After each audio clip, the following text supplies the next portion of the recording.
We now return to a brand new season of New Zealand's Bird of the Year. Hello, hello. My birds, one of you lucky ducks will be crowned New Zealand's most popular bird. Okay, so hashtag spoiler alert, I've already seen this. The winner is a duck-like bird called a pū teke teke, but the story of how it won is definitely worth watching again. Flap your feathers and may the best bird win. First of all, yes, New Zealand's Bird of the Year is a real competition. I mean, this isn't, but this definitely is. It's run by a conservation organisation in New Zealand, who every year ask people from all over the world to vote for their favourite feathery New Zealand friend.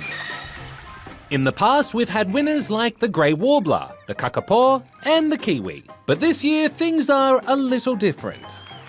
For the first time in New Zealand's Bird of the Year history, we will be crowning New Zealand's Bird of the Century. I can't wait to see how this turns out. Well, it's actually our 100th birthday, the Forest and Bird Royal Society of New Zealand. So we thought, hey, it's our 100th birthday, we'll make it Bird of the Century. It's quite a grand title, isn't it? So does a bigger title mean bigger competition? Yes, it does. And let's just say people really get into the whole thing. So we have campaign managers, and almost all of the birds, particularly this year, have someone who puts their hand up, or an organisation, and says, I'll be your campaign manager. This year, comedian, TV host and non-New Zealander John Oliver decided to poke his beak into the mix, running a campaign encouraging people to vote for the pū teke teke. New Zealand's contest is not actually restricted to just New Zealand. Anyone in the world can vote. By now, I'm pretty sure you know where this is going. He not only dressed up as the bird, poked fun at some of the other birds in the comp, That's a hipster penguin. but also paid for billboards around the world.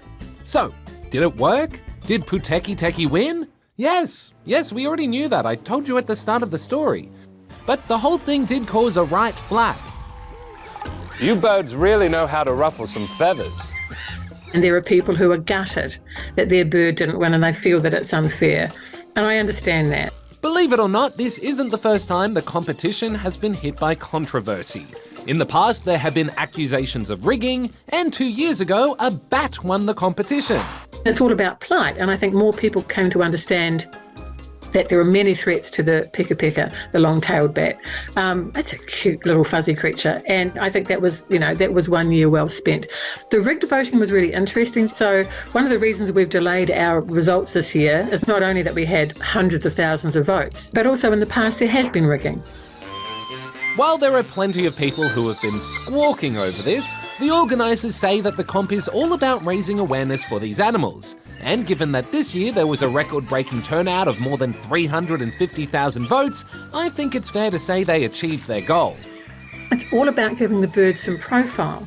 It's the conversations around the bird that wins, so we can talk about any threats to them, to their habitats, climate change, how we can help.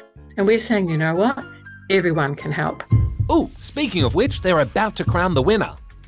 2 birds stand before me, but only one of you has what it takes to be crowned New Zealand's Bird of the Century. Kiwi, you truly are a tweetheart. But, pū teke teke, this season you were impeccable. Congratulations, pū teke teke, you are the winner. You are New Zealand's Bird of the Century.